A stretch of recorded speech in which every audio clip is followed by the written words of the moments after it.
What's up, guys? This is Zach from Bet on It MMA, and I'm here to give y'all a rough draft, a quick preview, a look into this Saturday's card, UFC Fight Night, Jan versus Merab. This is me without watching film, just checking their records. Just like I said, a rough draft. These picks could very well change as I watch film, break these fights down a little bit more. Like I said, this is a rough draft. I'm gonna release this video like Wednesday, maybe Thursday, and I'm doing this on Sunday. So this is without me watching film. And yeah, we're gonna start off with the first fight on the card. 170, we have Carlston Harris facing off with Akbar Nurmagomedov. Not too familiar with Carlston Harris, so I know does have a loss to Shavkat Rakhmonov. He got spinning hook kicks. So let's check out his record. 17-5. He has 5 wins by TKO, also a loss by TKO twice, and he has five submission victories and 7 decisions. So well-rounded guy. He does have 2 fights in the UFC, and yeah. And then we look at a guy like Nurmagomedov, and he's on a 2-fight winning streak. Beat Jared Gooden. Won his last fight by decision. So he's 2-1 in the UFC now. Does have experience in the PFL and the World Series of Fighting. Beat guys like John Howard, Matt Secar. So I mean, he has good wins outside the UFC. I've seen him fight before. I'm more familiar with Nurmagomedov, and I'm willing to say he probably wins this fight by decision. I got to watch more of Carlton Harris, see what he's bringing to the table, but I'm gonna say with the opening card, Akbar Nurmagomedov wins this fight.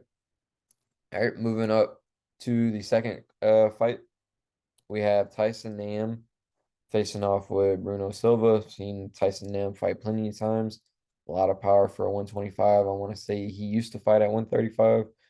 And then we have Bruno Silva. Not too familiar with Bruno Silva. He's 12-5-2. Last fight was May of 2021, where he ended up winning in the first round, Ray Cross, ground and pound. As a win over JP Buys, and then before that, dropped 2 fights in a row. So about 5 fights in the UFC, and then outside the UFC, we have a lot of decision wins. Was on the Ultimate Fighter Brazil. So yeah, he does. His losses are usually decisions, so he seems pretty durable. And when you're fighting a guy like Tyson Nam, you're gonna have to be durable. Tyson Nam is getting older, but I mean, he has a lot of fights, man. He has damn near 35 fights probably, and I'm gonna go with the experience on this one, man. Tyson Nam to get the dub. All right, moving on the card, in a real fun fight, man. Tony Gravely facing off with Victor Henry. Henry came into the UFC, man, and was getting wins over legit guys. And then he dropped his last fight to Raphael Assunção. So this is his first fight back. Real interesting to see how he does off of a loss. Like I said, he beat Albert Morales, beat Ronnie Barcelos. So I mean, you know, the win over Ronnie Barcelos was pretty solid because he took it on short notice, and that was his debut fight. And then when you look at a guy like Gravely, man, Gravely is always live in a fight. He has real good wrestling.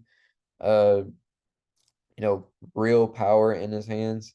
His last fight was Javid Basharat, and we know how good the Basharat guys are, and he was able to push, Javid in a good fight. And when I'm looking at this fight, man, the real tricky thing is we only seen Henry in 2 fights. One fight he looked really good. Second fight he looked very different. He looked off. So we don't really know what Victor Henry we're gonna get in this fight. With Tony Gravely, man, he's always live in a fight. We always know what he's gonna get. Even in his loss, he is getting better. And I feel like Tony Gravely gets it done, man. I feel like he's gonna be a little more well-rounded. The only thing with Gravely, he does tend to fade like round 3 because he is throwing a lot of power, throwing a lot of shots at you. So we'll see with that one. But yeah, I'm going with Gravely as of now. Moving up the card, we have JJ Aldrich facing off with Ariane Lipski. Both girls, man, I've won some, won some, then lose some, won some, lose some. So we're trying to see some consistency with these girls, and they're real good fighters. I think they're just, it's starting to click now for both of them. A girl like JJ Aldrich, man, gave Aaron Blanchfield a tough fight. And we seen how good Aaron Blanchfield is. Before that, wins over Vanessa Demopoulos, Courtney Casey. So I mean, she has some legit wins in the UFC, and she's only lost to really good girls, man. Macy Barber, Aaron Blanchfield. Those are really good girls at 125. And then we have Ariane Lipski. She has a lot of fights in the UFC, man. 8 UFC fights. Not many girls can say that they have 8 UFC fights. So she definitely shows she belongs in the division. She is also losing to really good competition. Not the top, but she's losing to Cachoeira, De La Rosa, Shevchenko. And she does have wins in the UFC, like I said, but it isn't over like, well-known girls. And when you look at JJ Aldrich, she has a better resume. And I feel like the striking and the takedown defense and just to being a little more well-rounded, I feel like JJ Aldrich wins this fight. Right? Moving up the card, we have Mario Bautista, man, and he's been on a roll, facing off with another guy on a win streak, man. Guido Cannetti. Cannetti might be one of the oldest guys that in that division, 135 division, but man, it really doesn't matter, bro. He's throwing heat. He comes in very good shape, and yeah, really excited for this fight. Both guys are going to bring it. And I think Batista is just going to be a little too much, a little too well rounded. He's showing that he's got hands. He's got really good ground game. And he's just mixing it very, very good in his last couple fights. So I'm definitely going to go with Batista on this one. Moving off the card, we got contender series guys, Cedric Dumas or SD Dumas. Being a guy from Louisiana, I've seen this guy fight before he even made it to the UFC. And you could tell he was just different, man. He had that, he just had it. And when I say it, just man, this eyes wide open, very comfortable striking, and just comfortable being in there, man. And real happy to see him in the UFC now. Facing off with Josh Freeman. Josh Freeman, his last fight, from what I remember, was Trayshawn Gore, and he was doing pretty good, and just got caught in a weird guillotine choke, man. Shout out to Trayshawn Gore for pulling that off because I've never seen that before. So real interested to see how he does coming off a loss like that. And I think, this is a fight where SD, Cedric Dumas can show off that he's not just a striker, he has decent takedown defense too. And I think he gets the dub, man. Moving along the card, talked about him earlier. Raphael Assunção. I mean, fought the who's who of bantamweight, beat some very good guys. Like I said, he beat Victor Henry, and a lot of people were big on Victor Henry. And he beat him by decision all 3 rounds. He's facing off with another vet, Davey Grant. You might remember him from the Ultimate Fighter season, where Ronda Rousey and Miesha Tate were coaches, man. Davey's been in with some good guys too, man, and has some very good ones as well. Assunção versus Davey Grant, man. That's a tough one. Definitely one I'm gonna have to break down a little bit more. But if I had to pick right now, I'd have to go with Assunção, man. He's proven time and time over again that we know what we're getting with Assunção. Davey Grant, sometimes he's winning and he'll beat guys that maybe I didn't think he was gonna win. And then vice versa. Some guys that I thought he was gonna beat, he ended up losing to. So if I had to pick, real close fight, but Assunção. All right. Moving up the card, we have a heavyweight fight. We have can't even pronounce this guy's name. I haven't heard of him, so I'm really excited to see him. Lucas can't, like I said, uh, yeah, he has one fight, a no contest in the contender series, and then he lost his last fight by split decision versus Martin Buday, and that was last year in August. And he's facing off with Carl Williams. This is going to be Carl Williams' first fight in the UFC, coming off the contender series as well. And I've never seen both these guys fight, but looking at the resume, you know, Williams has a lot of fights. He has 3 fights won by TKO, 4 fights won by decision. When I'm looking at a guy who's already been in the UFC, lost a split decision, again, we'll have to watch this fight. I mean, watch their fights more. break it down more. But if I had to look going off the resume, I'm gonna have to go with the guy who's already been in the UFC, has 3 rounds in. A split decision over Martin Buday isn't the worst thing. And yeah, before that was beating pretty decent competition too. Has a win over a guy 20-5. So yeah, definitely gonna have to look more into this fight. But with this one, I have to pick Lucas. I'm really gonna have to watch it to learn how to pronounce his name. Moving up the card, we have the first fight on the main card. Undefeated 7-0 guy, Victor Petrino facing off with Anton Turkalj. Can't pronounce his name either. That's another one I'm gonna have to watch. Not too familiar with both these guys. 7-0, gotta be a contender series guy. Yep. A lot of first round finishes with this guy. And he is facing off with Anton, another guy damn near undefeated, 8-1. Yeah, I did watch this guy fight. He fought Johnson Almeida on short notice. Lost by rear naked choke, but I mean, you're fighting Johnson Almeida, and from what I remember, I don't think he's a heavyweight. I think he fights at 205. I think he weighed in at like damn near 205 when he took that fight versus Almeida, and Almeida was getting ready for a heavyweight fight. From what I remember, his contender series fight looked really good. He was able to get takedowns, and yeah, just based on seeing these guys resume, like I said, I did see Anton. I never watched really Petrino. When I look at Petrino's 7-0 record, he does have a lot of first round finishes. We have 5-0 his first fight, 0-0. We have 1-17, 0-6, 0-0. And then his last 2 fights, 20-8, and then 8-1. So I mean, when he's fought good competition, he's beat them. And but it's just when he fought those 1-17 guys, you're not really getting pushed. So I might have to go with Anson, but like I said, I gotta watch more film on him, on Victor. Moving up the card, 2 guys that I'm super familiar with. We have Saeed Nurmagomedov coming off his submission win, facing off with Jonathan Martinez coming off a win over the vet Cub Swanson. Damn, another close fight. This is gonna be a very good fight. Nurmagomedov, even with the last name, he's known for more stand up. And Martinez is just, leg kick city, good stand up. If I had to say, it's definitely gonna go to distance. Both these guys are durable. Both these guys are really good. I'll go with Martinez on this one, man. He's been looking really good. Moving up the card, Ricardo Ramos facing off with Austin Lingo.